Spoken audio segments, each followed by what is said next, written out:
ማንኛውም ዜጋ ከብክለት በጸዳና ደህንነቱ በተጠበቀ አካባቢ የመኖር መብቱ የተጠበቀ ነው በሚለው ህገ መንግስታዊ መርህ መሰረት ለአዲስ አበባ ነዋሪዎች ምቹና ንጹህ የመኖሪያ አካባቢን ለመፍጠር በከተማ አስተዳደሩ በባለስልጣኑና ከባለድርሻ አካላት ጋር ሰፋፊ ስራዎች ሲሰሩ መቆየታቸውን የአዲስ አበባ ከተማ አስተዳደሩ የአካባቢ ጥበቃ ባለስልጣን ዋና ስራ አስኪያጅ አቶ ዲዳ ድሪባ ተናግረዋል። በተለይም የአረንጓዴ ሽፋን ለማስፋትና የወንዞችን ብክለት ለመከላከል በጋራ በተሰሩ ስራዎችና በወንዝ ዳርቻ ልማት ስራዎች አበረታች ለውጦች እየተመዘገቡ መጥተዋል ብለዋል። ከተማዋ ከለውጡ ወዲህ በጣም መገመት በሚያስቸግር ሁኔታ መገመት በሚያስቸግር ፍጥነት ተቀይራለች። አንደኛ የአረንጓዴ አሻራ ነው።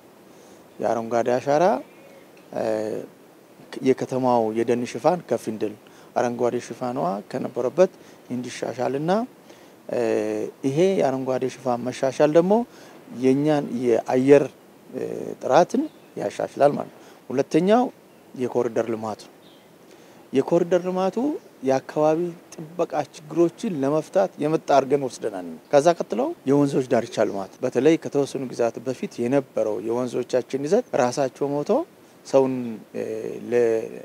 ለመሞት የሚያበቁ በጣም የተበከሉ ምንም አይነት ህይወት ያለው ነገር ውስጣቸው ሊኖር የማይችል የቆሻሻ ማስወገጃ ቱቦ ሆኖ ነበር ማለት ነው። ይሄን ለመቀየር የወንዞች ዳርቻ ልማት በሰፊው ተሰርቷል።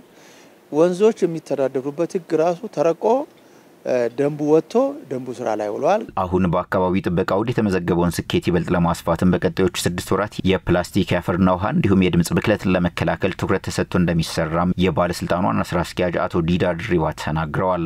የባለስልጣኑ አጠቃላይ ትኩረት ያው ብክለትን መከላከል ነው። ብክለት ለመከላከል ደግሞ የተቀመጠ አቅጣጫና የተጀመረ ንቅናቄ አለ። የ6 ወር ንቅናቄ ነው ያለው። ከፕላስቲክ ብክለት መከላከል ጀምሮ እስከ የአካባቢና ማህበራዊ ተጽዕኖ ሊያመጡ የሚችሉ ጉዳዮች ላይ ለይቶ እነሱ ላይ እስከ መስራት እስከ ሄዳር ወር ድረስ እነኚህን አቅደን ከመደበኛ እቅዳችን ጎን ለጎን እንሰራለን። በዚህም ካምናው የተሻለ ውጤት እናመጣለን ብለን እንጠብቃለን። ቀጣዩ ትውልድ በተፈጥሮ መዛባት እንዳይጎዳ በግንዛቤ ማስረጽ ተግባራት ዙሪያ በጋራ መስራቱ ትልቅ ፋይዳ እንዳለው የተናገሩት ከተለያዩ ሲቪክ ማህበራትና ባለድርሻ አካላት የተወከሉ የውይይቱ ተሳታፊዎች አካባቢ ጥበቃ የሁሉም ዜጋ ኃላፊነት መሆኑን አንስተዋል። እስካሁን በጋራ በተሰሩ ስራዎችም በከተማዋ በተለያዩ ዘርፎች ውጤት መመዝገባቸውን ተናግረዋል። ቆሻሻ ለብዙ ማህበረሰብ ክፍሎቻችን የስራ ምንጭም እየሆነ ነው። አካባቢያችን ላይ ያለው ውስን ሀብትም ነውና ግንዛቤ ማድረግ ያስፈልጋል።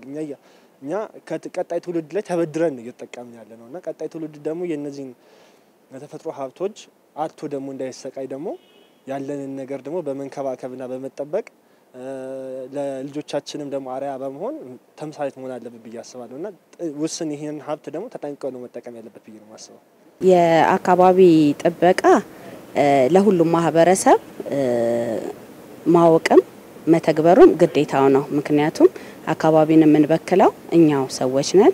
አካባቢው ደግሞ እንዲጸዳም ደግሞ የምንሰራው እኛ ሰዎች ነንና የአካባቢ ጥበቃ የማይመለከተው ሰው የለም። በአጠቃላይ በጣም ብዙ ለውጦች አሉ። አሁን ለምሳሌ በእኛ ክፍለ ከተማ ላይ የቦሌ ክፍለ ከተማ ወረዳ 12 አካባቢ ቦሌ ቡልቡላ የሚባል ፓርክ ተሰርቷልና እጅግ በሚገርም ሁኔታ በጣም ባጭር ጊዜ ውስጥ ነው ይሄ ቦታ እንዲህ አይነት ለውጥ ያመጣውና በፊት ሸራ ሰፈር የሚባል ላስቲኮች ተወጣጥረው የሚኖሩበት የቆሻሻ መጣያ የነበረ ክቡር ጠቅላይ ሚኒስትር ዶክተር አብይ አህመድ ራሳቸው በቀደም ለምርቃት መተው መስክረዋልና ከጥቂት ወራት በፊት መተን ነበር። እጅግ በጣም ቆሻሻ የሚጣልበት አካባቢ ነበረ። አሁን ግን በዚህ ፍጥነት እንደዚህ ጸርቶ አምሮ ለሰው ልጅ መዝናኛና መተንፈሻ መሆኑ በጣም አስገርሞኛል ብለው እሳቸውም ተገርመው ይሄንን ተናግረው ሄደዋልና ይሄ አንዱ ትልቁ የአካባቢ ጥበቃና የክፍለ ከተማው ጥረት የታየበት ለህዝቦች ለነዋሪዎች ምቹ የሆነ ቦታን የመስራት ሂደት ነው ማለት ነው።